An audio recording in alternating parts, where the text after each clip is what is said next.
Hello, this is Simon Brew. I'm the editor of Film Stories magazine, and a very warm welcome to a special episode of the Film Stories podcast. Come with me. And I show you how deep the rabbit hole goes. In movies that had stories. That the story just sucks them in. This is just the beginning. Stories. We would be honored if you would join us. Hello, and a very warm welcome to Film Stories with Simon Brew. I am Simon Brew. As always, that's absolutely everything you need to know about me. The aim of the podcast, though, well, it's given away in the title. I'm here to talk of the stories of film, and I tend to talk about development stories, production stories, marketing stories, release stories, all those ingredients that go to make the films that we know and sometimes love. Just that, the films that we know and sometimes love. The films I tend to cover on this podcast have more of a mainstream leaning to them than anything else. They're films I'm interested in or invested in to some degree. I try not to do snark. I try not to punch down. This podcast is a celebration of cinema and the people who make it, which is fortunate, really, because you've happened upon one of my special episodes of the podcast where I bring in a filmmaker to talk about their latest film or their body of work. Now, in this case, the filmmaker in question is Frances O'Connor, best known for her acting work in films such as Mansfield Park, AI, The Conjuring 2, Bedazzled. And so she's been known for decades for her work in front of the camera, but now she's stepped behind it. She's written and directed her directorial debut, a film called Emily. Now, Emily stars Emma Mackey, Oliver Jackson-Cohen and Adrian Dunbar, who you might know from Line of Duty. I referenced that very briefly in the interview you're about to hear. And this is the story of Emily Bronte before she wrote Wuthering Heights. And it's been a bit of a battle for Frances O'Connor to get the film made, and that's why I wanted to dig into her story, really. Why this film? Why now? Why has it taken her to this point to get to make a film like this and to make her directorial debut? Was it something she was pursuing beforehand? And is this really the culmination of something she's been building to for a while? Well, we get into all of those questions in the conversation you're about to hear. Emily arrives in UK cinemas on October the 14th, 2022, the day this podcast is released. So just to set up the chat, I'm going to play you a clip from the trailer for the movie, and then we'll get straight into the discussion. Emily, how did you write Wuthering Heights?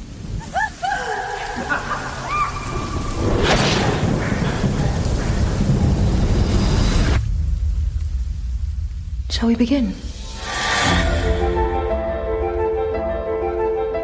Miss Emily Bronte. You're off to become a wonderful teacher. You know I don't like to meet new people. What do you want to do? Do you think I could be a writer? I have lots of stories. Mr. Waitman will be tutoring you in French. He speaks with such poetry. Any man can speak. What I want to know is, can he actually do? Do what? So that was a clip from Emily, which has been written and directed by Frances O'Connor. I'm absolutely delighted to say she's joining me now in front of a very lavish backdrop and what looks like a very pretty picture of the countryside. Yeah, I think it's from the poster, actually. It's fine work. Good morning to you, Frances O'Connor, and how are you? Good, very good. How are you going? I'm still alive. So, we take it one day at a time, don't we? I confess from the off that I'm not the greatest student of period dramas, inverted commas period dramas. So I went into this one completely cold, and I love going in to see films completely cold and not knowing at all what I was going to get. And I didn't quite get what I thought I was going to get. I thought this was really quite something. No, I thought I enjoyed the film enormously. And so I just wonder, the first thing that always, I talk to a lot of filmmakers who are making like first or second films as writer director. Yeah. And I always, I don't know, it's a mild rule of thumb that the more logos there are at the start of a film, the harder it's been to get the thing made in the first place. Yeah. And I just wonder, is there any truth to that in your case here? Because this flies against what is supposed to be in multiplexes at the moment, and here we're getting this delightful film that's just getting a broad UK release. I know. You know what? It was kind of we got incredibly fortunate with our partners, and there were a lot of different pieces of pie to make it happen. We didn't get any funding from Screen Yorkshire. They felt like that I wasn't experienced enough, so we really had to find a way of putting the film together. So there were a lot of different moving pieces, but and we reduced the budget, and we, in the end, we kind of got there. And I think there was just a lot of people who really believed in the script and the idea of it. And yeah, and then we were very lucky that Warner's UK kind of came in and filled in, really that last piece of the pie. And they've done the most amazing job kind of getting the film out there. So it feels kind of this miracle in a way for us that it's kind of, hopefully it will reach a broader audience. I'm in mild shock that Screen Yorkshire didn't back it, and I'm not looking to badmouth Screen Yorkshire because they've done. I get that completely. Any handout from anybody. Absolutely, yeah, I get that completely, and they do remarkable work. But the criteria that you've not had the experience to do that, does that tend to end up being some kind of circular thing when you're looking for funding? It's just like there's no way to get the experience. It's very hard. I think it's very hard for people to get their first film financed, and I think it really comes down to script. I mean, that's what people said to me. If you want to be a director, you really have to write your own script, and that script has to be excellent, not just good, excellent. And so I really kicked the tires on the script again and again and again until I felt like it was ready to go. And then we just started getting more people saying yes than no, and then it kind of snowballed from there very kind of quickly. And then we hit the pandemic. So, yeah. So, I mean, if I can try and trace the timeline story of this, because I was reading an interview yesterday that says that this started appearing in your head, if you like, about 10, 12 years ago, that it was formulating to some of you. Can you take us into that story and what was the catalyst for that? Yeah, well, the first time I went up to Yorkshire was when I was a very young actress. It was my first international film, kind of shooting in London, and the director got sick, so I had 2 weeks to do whatever I wanted. I thought, I'm going to go up to Yorkshire and go to Haworth and this book that I kind of had just loved growing up. And when I arrived, literally it was mist walking up that high street, and then the parsonage appeared in this kind of from the mist, and it was really like the Brontes had just left. The way the women run that parsonage is so beautiful. It's with so much love. And it just really sparked my imagination in terms of who these women were. But particularly Emily, I think she's quite, we don't really know that much about her, but yet she's written this beautiful, powerful, potent kind of story. So that was I kind of put that away. And then, about a little while back, the Bronte Museum got the original dining room table that the Brontes wrote their first 3 novels on. So I went up to have a look, and there on the table, Emily had kind of scraped with a knife her initial E, and I just thought that was such a rebellious act. And so this story started to form in my mind about this young woman in the middle of forming who she was, and what she was kind of different from other people, which is, I think, a very common feeling that a lot of young women, young people feel. And but through the lens of Emily, But can I ask then about you as the human being then in the midst of all of that? At the point I mean, I wish audio could get across how your eyes were sparking as you were telling that story. I understand why people say yes to you when you go and pitch this, but the human being of because you've had, it's no secret to you, you've had an extensive acting career, you've done some remarkable work in there, but the point where you wanted to write, even before you get to the directing bit, at what point did all these ingredients formulate in your head and just like, no, it's me that wants to write that story? Had you been looking for something to write, or was this just like the core? Yeah, I mean, I love being an actor and I love interpreting other people's work, but I really felt like I'd reached a point where I thought it just didn't feel like enough anymore, and that I wanted to start telling my own stories. And so that's kind of like, there was a point where I thought I was just getting this calling, like, this is something you really need to do. And then so, it's very hard to kind of move from one kind of form into another, but I just started doing it. And in my spare time, I started writing this story, and I really wouldn't have believed that it would actually become true, and that I would actually make this story, and that people would really like it. So yeah. And so how was the agony of writing for you? It was incredibly painful. Like I remember when I was doing Mr. Selfridge, I had a bunch of actors come over and we read it, and people were so brutal with their notes on this early kind of drafts of Emily. Like someone said, your story has no spine, kind of thing. So you really need this third act, doesn't So there was a lot of, and that's what you have to do. It's so painful, but you have to put the script out there, and you have to get feedback, positive or negative, until that eventually calms and people just start saying, oh, I really enjoyed that. But that process to get to that point is incredibly painful.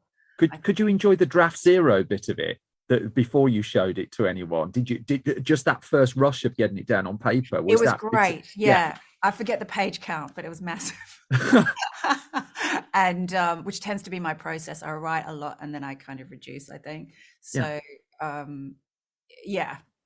it was great. And like there was so many like some scenes haven't changed since, word for word. What's on screen is that first time I wrote it, and then other things have changed an incredible amount, and some things went completely. So but I think all of that helps you kind of, all those moments where you go down a rabbit hole and come back, I feel like are helpful for what you end up doing. You said just before, well, you implied just before that people when they're working in film tend to get pigeonholed into one thing. It's like once you're acting, that's almost all you're allowed to do is act. But have you always written? Because you talked there about you had a process for it, as if you've been doing this for a while before you got to Emily. Yeah, I've written a couple of different things. This is the only thing that's kind of the first thing that's really kind of had kind of taken flight. But I write poetry and did a Bachelor of Arts in Literature, so I've written different things, and so it's something that I've kind of, and since I've done Emily, I've written another script, and so and then another thing I'm in the middle of. So I kind of feel like I'm on my way in terms of that. I hope. That's great. Is it Emily 2? It's Emily too. Is that it? Is that the exclusive? I know how this game works. I have to go for clickbait, right? And easy exclusives. That's it. We're done now. I've got what I need. Yeah.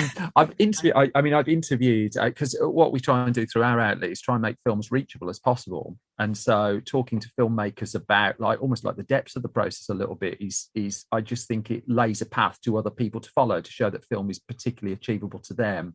I found it particularly talking to, I've interviewed people like Billy Piper and Karen Gillan, who took the leap to writing and directing. And it's like, I'm a middle-aged white guy. It's just like, this is a little bit alien to me. But they were talking about, there was nothing out there for them unless they sat down and wrote it themselves. And there was nothing for them to direct unless they sat there and made the project happen themselves. Can you relate to that? Is that a little bit of your case as well? I think so. I mean, what's just interesting about the Brontes is that's why they sat down to write. I mean, they had a father who was losing his eyesight. Their brother was a crazy alcoholic by then, and they had no way to support themselves. They were actually like, well, maybe we could make some money from writing, and I feel like we've kind of canonized them now into these saints, but that they were just women who needed to make some money, I think, on some level, which is just so human, which I love that. But yeah, for me, I guess I felt like I could keep going, and and I'll return to acting at some point. But I felt like if I wanted, as an artist, I really felt like if I didn't kind of start expressing myself in a way through writing, I felt like I wasn't kind of honoring myself as an artist in a way. I know that sounds a bit wanky, but I feel like I'd reached a point where I just wanted to be a bit more expansive. And also, like, it's much more, it feels like quite a grown-up position to take, to direct and write. And I think there's something about when you're an actor, you stay in a kind of a childlike position, I think, in a way, which is so much fun. But there's something about doing, everything and putting a story out in the world that you believe in, that's saying something about your experience. It's just, it feels great. It's so, I mean, like getting this film across the line's been really tricky. We didn't have quite enough money for post and all of that. And so you had to keep fighting to kind of get it across the line. But it was such a fantastic process as well. I loved it. You get to work with all these different people too, like the sound team, like what the amazing sound they did on this film. and you know, working with the composer and how then that layers into the piece, you know. So it's just like this art form that's kind of, it's such a beautiful art form, film too, I think. Yeah. I think it's Brad Bird who used to have it on his Twitter bio. He loves all the arts, but he loves film in particular because it just brings them all together in a way that no other thing seems to do. Yeah, and it really keeps you on your toes. You know, you're in there with the actors trying to find some fine little beat that they're doing, and then you take that beat and put sound and music and, you know, the DP's camera work on it, and it changes that moment. You know, all these little pieces. So it's fascinating. You've put two sentences in there that just like have taken you about 10 seconds to say, but betray what sounds like a whole load of time to me. Number one is you ran out of money in post-production when you're in the edit of it, and of course this is all on you presumably and your producers to try and sort that out. Yeah, and we did. It was fine, you know, like, but we didn't, you know, that we had to just be smart about things. But and it's probably TMI, but yeah, but it, you know, making a period drama is very expensive. Yeah, and we just had to be very strategic about what we spent the money on, and in post, we got a great deal with Post Sound Republic, and it was kind of our home for about 6 months, you know, myself and the editor and the sound team, and they were just incredibly generous with their time. And it's the thing about film too, if you love film and people want to kind of help, especially indie cinema, I think. But also, again, audio does it no favors. But your face was just betraying the absolute joy. What it appears to me of the editing process of being able to tinker with it and find, and it's because that would be the first time you've directly gone through that on one of your own projects, presumably. Yeah, and I just loved. I think for me that was one of the best things I discovered through this process was just the art form of editing is just endlessly fascinating, and you can cut a scene so many different ways to say something completely different and to produce an emotion. And it was really, you know, because really I'd only ever gone up to, and that's a wrap. And then they open another door and you go through and they're like, now sit here in this dark room for the next 4 months and let's try and make this sing. And that's really frustrating and difficult, but also just so fun when you crack a scene. It's just, there's nothing like it, I think. Yeah. And so were you always going to direct? Because the writing is one itch, and anyone who writes a script for me, I mean, it's just like, that's an incredible achievement, but to direct it as well, just again, sounds quite terrifying. It is terrifying, I think. And you think you know a lot. You think you know a lot until, because, you know, I've been on sets my whole life, pretty much. But it's completely different when you're on the other side of the camera, I think. And there's things that I assumed were one thing, and then there's something completely different. And things that I thought I've got my hands completely on that, and I know exactly what I'm doing there. But until you actually do it, you actually don't. So I think directing your first film is incredibly painful in some ways, but it's also you have no choice. You have to go through a film for the first time. And also there's so many people who were so generous towards me in terms of knowing what I was trying to achieve. I think, you know, like my DP and my editor, Sam Sneed. So, I mean, who were your heroes? I'm appreciating, like, it sounds like they're all heroes, but there are one or two people just on that list of credits you'd want to cite as. Yeah, I mean, Nanu Segal was my DP. It was the middle of the pandemic, so we would just Zoom each other about 3-4 times a week, and just slowly we kind of started building the plan for shooting it, because it was a 6-week shoot, so it's very quick. So we really had to be on our game to kind of film it and know exactly what we were doing within the scene. So then we could kind of relax and try and get something special. And you know, Nanu's a very calm person on set, and it's just a great creative conversation every day, and she's got a great sense of humor when things are not going so great. And yeah, she's super cool. And then Sam Sneed is also just very kind of relaxed person and fun to be with. And really in the edit, there was a great sense of play. So both of those people were incredibly special. And then also Emma Mackey's just kind of so phenomenal in that role. She was so great, as were all the actors. They were so great. Coming to her in a Also, second. Niva Deary, who did the sound design, he kind of donated a lot of his time for the film in a way that was just so, above and beyond. So we got very lucky there. And does the old cliche hold true that it's when you're directing a film, it's 1,000 questions a day and your head's mush by the end of it? I found that all right, because I think I'm just used to seeing that on set a lot. Yeah. And they're always questions that you've kind of thought about anyway and have been thinking about. And then they're like, well, what did you decide? And then by then, usually you've kind of got it. And I think it's good to say, I'm not sure yet. Just let me sit with this for a minute.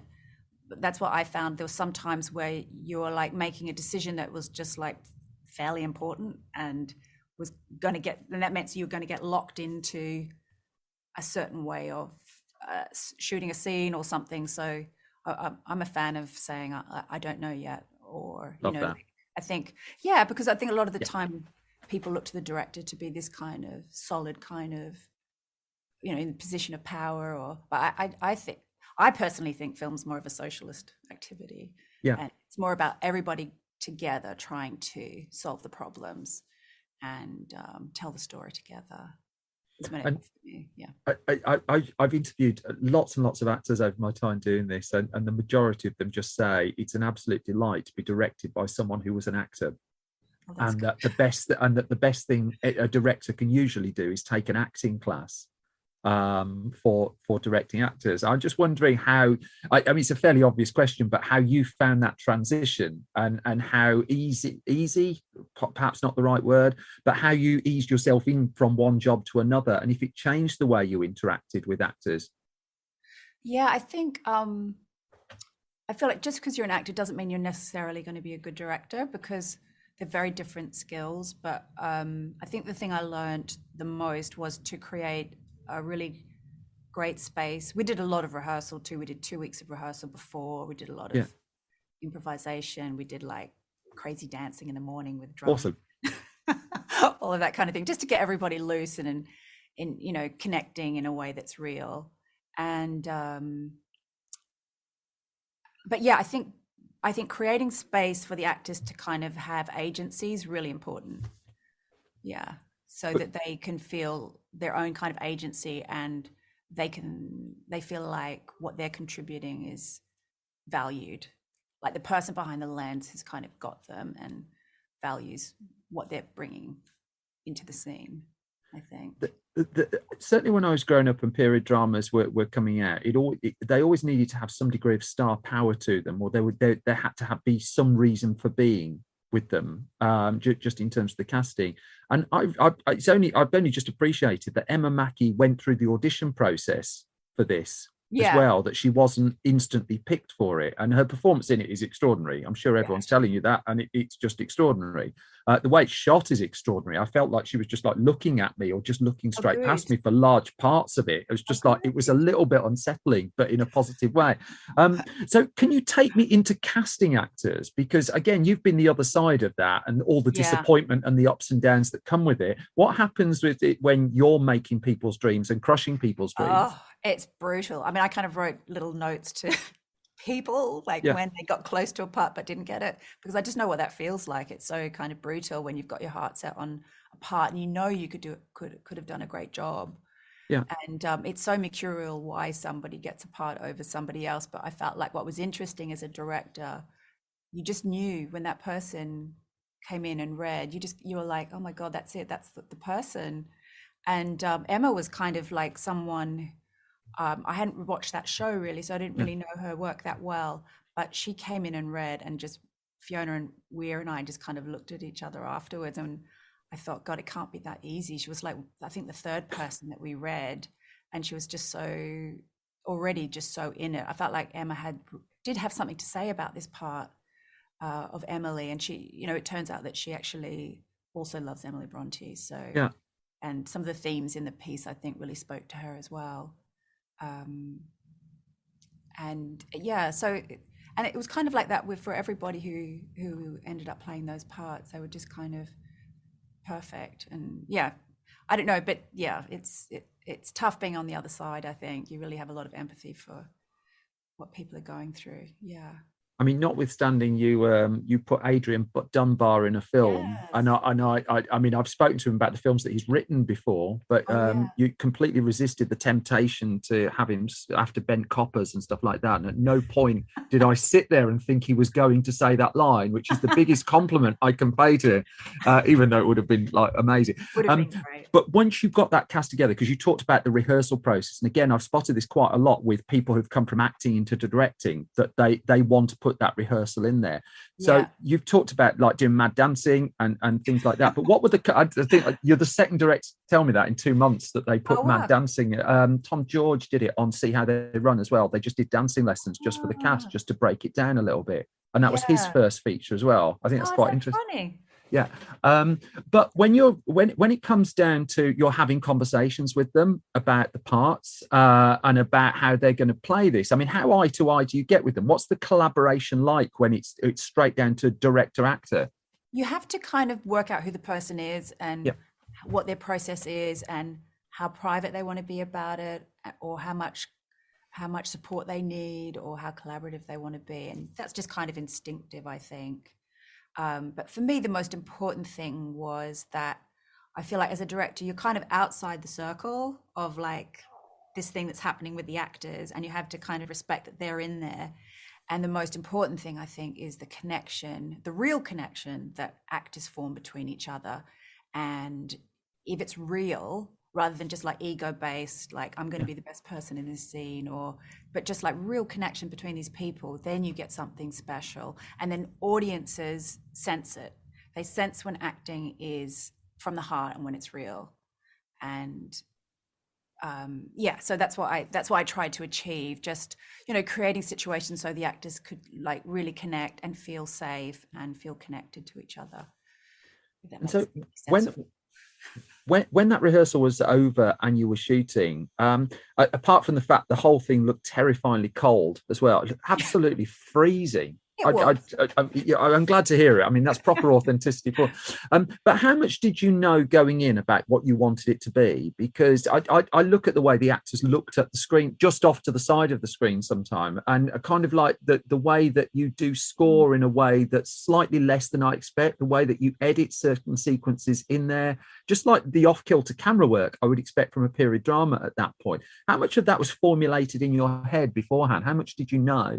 Yeah, pretty formulated. I felt like I didn't think of it as a period drama. I just thought about the story about this young woman, and that the most important thing was like the relationship between all the people, making that real, and that the camera work would reflect her kind of state of mind, like things like when she's leaving for school and we push in on her and we intercut with them getting into the carriage to kind of create this feel of anxiety, or